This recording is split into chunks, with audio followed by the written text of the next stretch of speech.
Welcome back to the Rhode Show. This morning in the Buzz, a new requirement is now set for students attending Barrington High School. I'm still eating my croissant. All students are now required to take a breathalyzer test before attending school dances, and the decision has the full support of the police chief and the school superintendent. But Stephen Brown, the executive director of the ACLU affiliate, says, quote, "I certainly think it's very unfortunate that the district took this approach because it's a slap at the students. It shows a lack of concern for student basic privacy rights." And he says the end result will be virtually useless in terms of addressing the schools, rather the town's alcohol problem. So, well, here's the big thing. Yeah. The breathalyzer is not designed to take care of the overall town school problem. Okay. Yeah. It's there to make sure that kids get in and out of that school safely. And sober. Period. Yeah. Yeah. End of story. And as far as, you know, a school being a democratic society, excuse me, I'm sorry, but it's a communist state. Just like your house. Yeah. One ruler. Your parents say this is the way it's going to be, and if you don't like it, tough. And the ACLU is getting mad at the school district for doing this, but the fact ACLU gets mad they at get mad at a lot of stuff. anything And they sometimes I believe agree with them, sometimes I don't agree with them. This is an example where it's like, you want to blame somebody? Blame the stupid kids that are drinking. They're not What are they strip doing? searching kids. That's a different story. Yeah. You want to start strip searching them, that's a different story.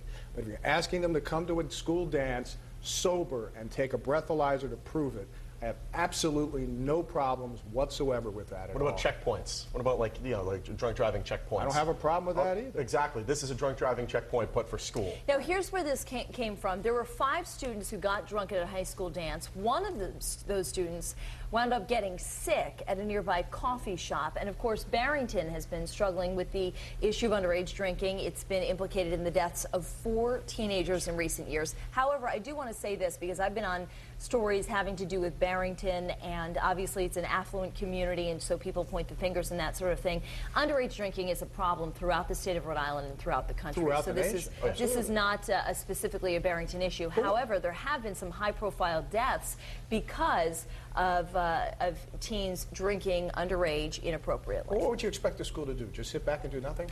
Well, I think the ACLU thinks that once we start to infringe on these students' rights in this way, it begins to open the floodgates to other. Oh, really? Well, last time I went to a football game, they infringed upon my rights because they searched me with a wand to make sure that I didn't have any weapons going into the stadium.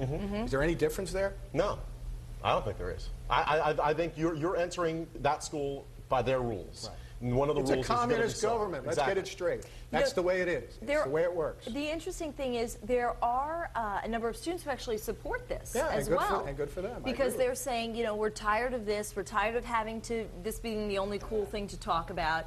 And I have to say, I didn't drink until I turned 21. That was a personal choice for me. Still haven't. Sean's not a drinker, and it was just, you know, I never liked the idea of people having a beer in their hands and needing that in order to have fun, to loosen up, and to...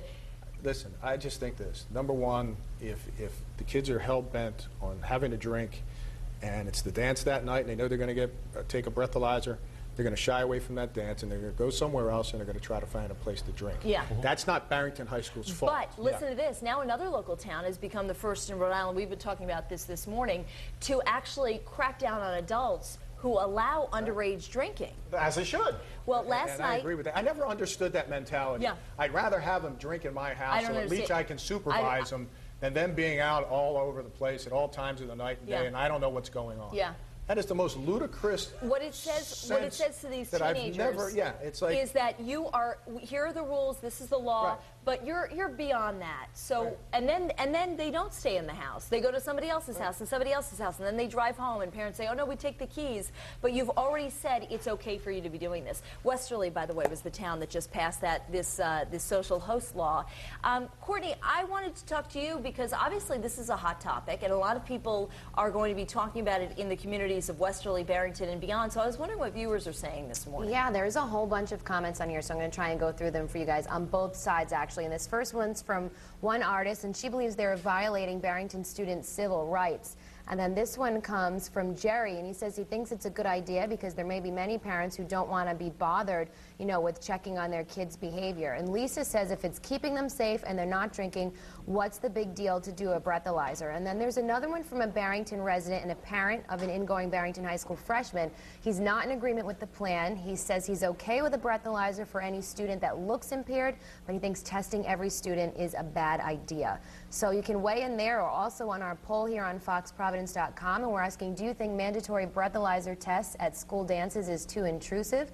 Choices are A, yes, it's a violation of student rights, or B, no, if it's keeping the students safe. And you can also weigh in on Facebook. We've got comments everywhere this morning, and our two friends here, Courtney and Beth, both say no. They think that they should take one before entering and before leaving. So those are some different ones. Haven't heard that one on the blog yet, but I'll be back in 30 minutes with your poll results. So now I'll head back in the kitchen. Lily, what's happening?